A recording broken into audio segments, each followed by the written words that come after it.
Elon Musk ရဲ့ Cyber Truck တွေကိုဘသူတွေကမီးရှို့ခဲ့ကြတာလေဒီအပတ်ဟာ Elon Musk နဲ့ Tesla တို့အတွက်စိန်ခေါ်မှုတွေနဲ့ပြည့်နှက်နေတဲ့အပတ်တစ်ပတ်ပါ Stock ဈေးကွက်မှာ Tesla ရဲ့ Stock ဈေးဟာ15နှစ်အတွင်း9ကြိမ်မြောက်အဆုံးဆုံးနေ့ကိုရင်ဆိုင်ခဲ့ရပါတယ်။ American နိုင်ငံ Colorado မြို့မှာရှိတဲ့ Tesla ကားပြခန်းတစ်ခုကိုတိုက်ခိုက်ခံခဲ့ရပြီးလောင်ကျွမ်းစေနိုင်တဲ့စီးတွေနဲ့လူတအုပ်ဖမ်းဆီးခဲ့ရပါတယ်။ Washington မြို့ကစီတဲမှာဆိုရင်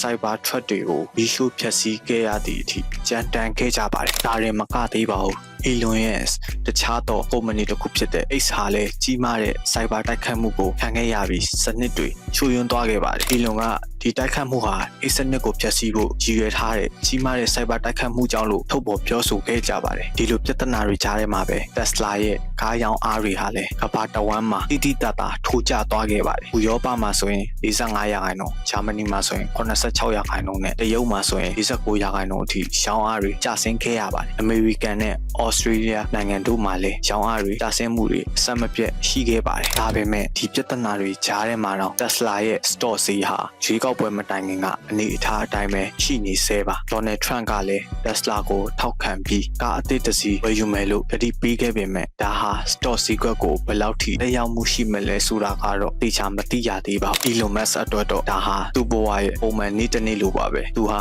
စိန်ခေါ်မှုတွေကိုရင်ဆိုင်ဖို့အမြဲအသင့်ရှိနေသူပါ။ဒါပေမဲ့ဒီအပတ်ဟာသူ့အတွက်တော့အနည်းငယ်တော့ပူပန်စရာကောင်းတဲ့အပတ်တစ်ပတ်ပါပဲ။ဒီအခြေအနေတွေကနေ Tesla နဲ့ Elon Musk ဘယ်လိုထွက်ပေါက်ရှာမလဲဆိုတာကိုတော့နောက်ထပ်သတင်းတွေမှာစောင့်ကြည့်ကြရအောင်ပါ